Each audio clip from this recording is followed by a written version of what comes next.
Assalamualaikum warahmatullahi wabarakatuh. Kembali lagi bersama kami di Time Travel. Rahayu dan salam sejahtera untuk kita semua. Nah, Sobat Time Travel, di episode kita kali ini, mari kita kembali ke masa lalu untuk mengungkap raksasa-raksasa kolosal yang pernah membentuk landscape kuno planet kita selama puluhan juta tahun.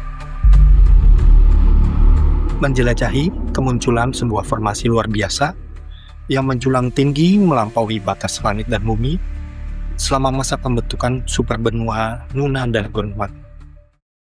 Kita akan menyelami hubungan rumit antara geologi dan biologi yang mengungkapkan bagaimana kehancuran raksasa purba ini justru memperkaya laut kita dan merangsang lompatan evolusi yang mengarah pada kehidupan kompleks di muka bumi. Nah, kita akan kembali ke masa ketika bumi belum mengenal hutan, belum mengenal hewan, bahkan belum mengenal kehidupan seperti yang kita pahami hari ini. Nah, kita akan menuju ke sebuah masa di mana planet bumi terasa liar, panas, dan tak ramah. Langitnya asing, lautannya sunyi, dan daratannya tandus. Dan di tengah dunia purba itu, pernah berdiri sesuatu yang begitu besar, begitu ekstrim, hingga imajinasi manusia modern pun hampir tidak mampu untuk menggambarkannya. Inilah kisah tentang raksasa geologi yang pernah mengubah nasib seluruh kehidupan di muka bumi.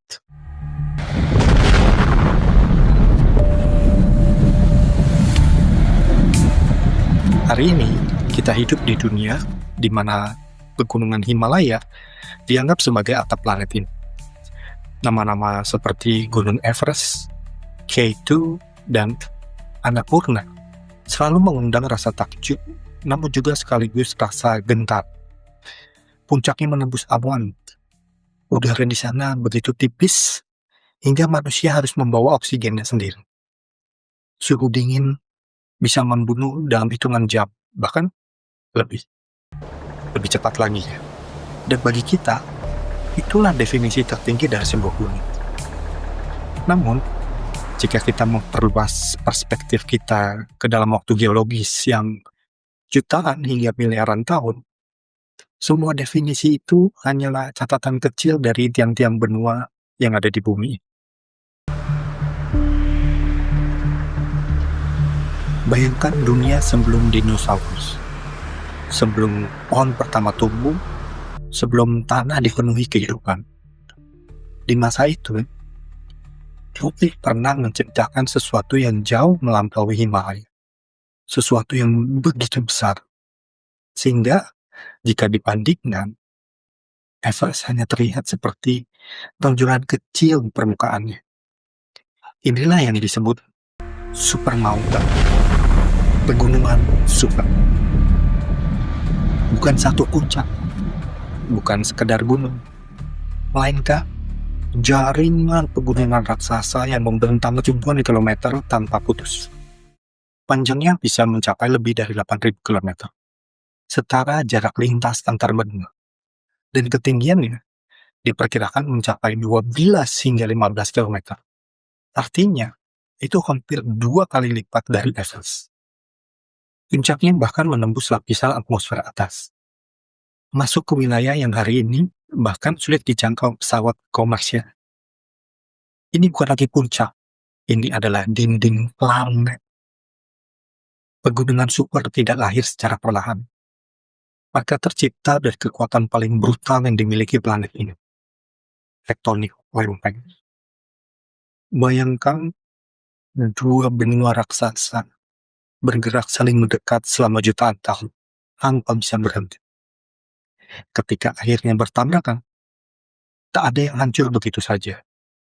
Sebaliknya, kerak bumi terlipat, terangkat, diperas ke atas seperti adonan yang ditekan dari bawah. Peristiwa ini terjadi saat terbentuknya superbenua seperti Nuna dan Gondwana. Dari tabrakan itulah lahir dinding batu raksasa yang membelah bumi.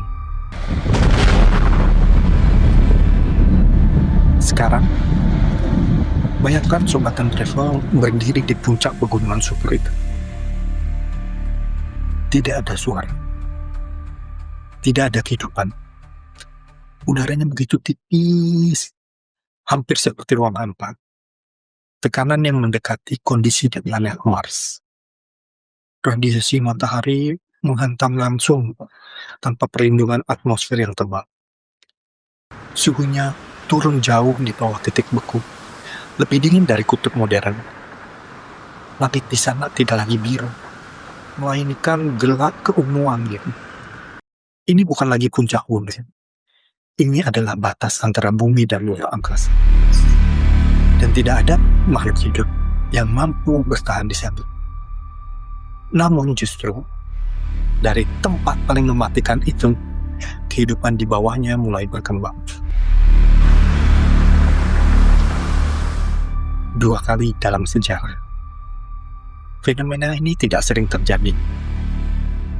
Dalam 4,5 miliar tahun sejarah bumi, pegunungan super hanya muncul 2 kali.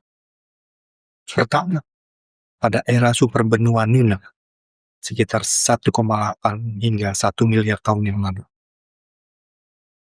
Saat itu dunia hampir kosong. Tidak ada pohon, tidak ada hewan, hanya mikroorganisme di lautan. Pada era superbenua Gondwana, sekitar 650 hingga 500 juta tahun yang lalu. Dan yang mengejutkan, kedua kemunculan ini selalu diikuti oleh lonjakan besar evolusi. Seolah-olah setiap kali bumi membangun raksasa batu, kehidupan pun ikut terbangun.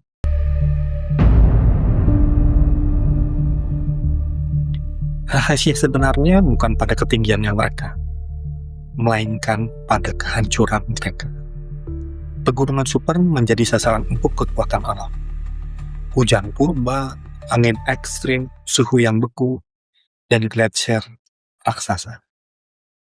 Batuan yang keras perlahan juga pun hancur, menjadi pasir dan debu. Namun ini bukan debu biasa. Di dalamnya terkandung mineral penting.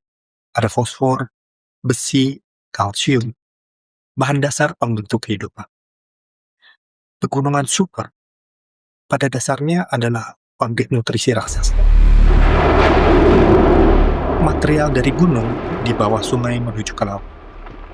Dan tiba-tiba, lautan yang sebelumnya miskin nutrisi berubah drastis menjadi kaya dan subur, penuh energi. Mikroorganisme berkembang dengan pesat. Alga dan bakteri fotosintesis meledak populasinya. Lautan berubah warna. Dari sunyi menjadi hidup. Oksigen, nafas pertama dunia. Ledakan kehidupan mikro ini memuncul peristiwa besar yang disebut sebagai The Great Oxidation Event. Untuk pertama kalinya, oksigen mulai memenuhi atmosfer. Dan oksigen adalah kunci. Dengan oksigen, makhluk hidup memiliki lebih banyak energi. Mereka bisa tumbuh lebih besar, lebih aktif, lebih kompleks. Dan ini adalah awal dari dunia yang kita kenal hari. Pada era pegunungan super pertama, di superbenua Luna, muncul sel kompleks yang disebut dengan eukaryote. Sel yang menjadi dasar semua kehidupan modern. Pada era kedua pegunungan super, di benua super Gondwana, kehidupan melonjak lebih jauh. Muncul organisme seperti Biota Ediacara. Lalu terjadilah peristiwa yang luar biasa. Ledakan Kambrium dalam waktu singkat secara geologis. Hampir semua bentuk tubuh hewan muncul. Mata, mulut, kerangka, dan gerakan menjadi aktif. Dunia akhirnya menjadi hidup. Pegunungan super bukan hanya mempengaruhi kehidupan. Mereka mengendalikan iklim di planet ini. Dinding raksasa ini menghalangi angin global. Di satu sisi, hujan ekstrim tanpa henti. Di sisi yang lain, gurun kering yang mematikan. Perbedaan suhu menciptakan badai yang besar. Siklus air berubah total. Mereka adalah arsitek cuaca di bumi purba. Namun, tidak ada yang abadi. Seiring waktu, erosi menggerus mereka, puncaknya runtuh, dindingnya melemah, nutrisi ke lautnya berkurang. Oksigen menurun, dan kehidupan kembali diuji. Beberapa spesies punah, yang lain beradaptasi. Geologi kembali mengatur peran permainan. Jika kita melihat lebih dalam, ada pola yang sangat jelas. Benua bertabrakan, gunung terbentuk, gunung hancur, lautan menjadi subur, dan kehidupan berkembang. Ini bukan kebetulan. Ini adalah sebuah sistem alam. Jejak yang tersisa, bukti dari masa lalu. Tapi bagaimana kita tahu semua ini? Hari ini tidak ada satupun pegunungan super yang tersisa. Bagaimana kita bisa membuktikan keberadaan pegunungan super yang sudah hilang miliaran tahun? Petunjuknya ada pada sesuatu yang sangat kecil. Zirkon. Kristal mikroskopik ini terbentuk jauh di dalam kerak bumi.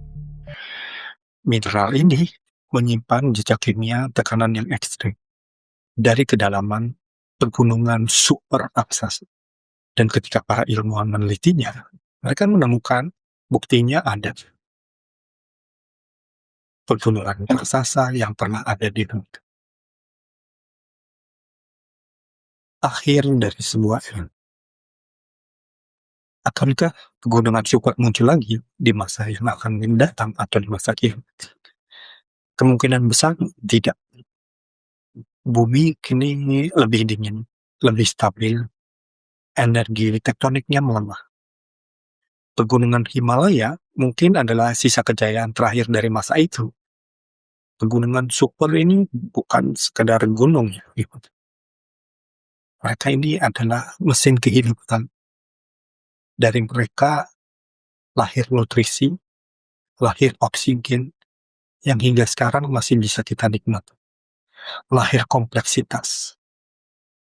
Setiap napas yang kita hirup hari ini adalah warisan dari raksasa yang telah lama hilang. Dunia yang kita tinggali sekarang penuh warna, penuh suara, penuh kehidupan. Sesungguhnya berdiri di atas bahu gunung-gunung raksasa yang sudah tidak ada lagi. Dan sekarang, kembali ke masa kini, ke laut yang tampaknya tenang di permukaan, dengan menyimpan suatu gejolak di kedalamannya. Di dasar samudra, terdapat gunung-gunung berapi yang tidak pernah kita lihat.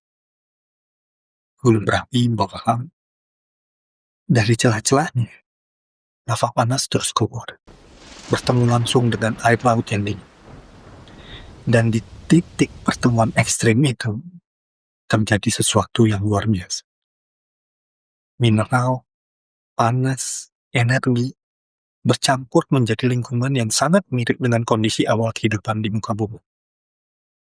Seolah-olah, proses yang dulu dilakukan pegunungan super tidak pernah benar-benar berhenti. Ia hanya berpindah tempat dari daratan yang menjulang ke dasar laut yang dalam. Dan jika kita jujur, mungkin kehidupan di bumi ini tidak hanya dimulai sekali oleh pegunungan raksasa ini. Mungkin planet ini terus menciptakan kehidupan berulang-ulang tanpa henti. Dan jauh di bawah sana, di kegelapan yang belum sepenuhnya kita jelajahi, mungkin kehidupan baru sedang lahir saat ini, diam-diam, tanpa kita sadar. Dan pertanyaannya bukan lagi dari mana kita berasal, tapi berapa banyak misteri kehidupan yang belum kita temukan. Entah kehidupan itu datang dari luar angkasa atau dari kedalaman bumi. Saya Anton Tanta, dan ini adalah kisah tentang bagaimana batu menciptakan kehidupan. Wassalamualaikum warahmatullahi wabarakatuh.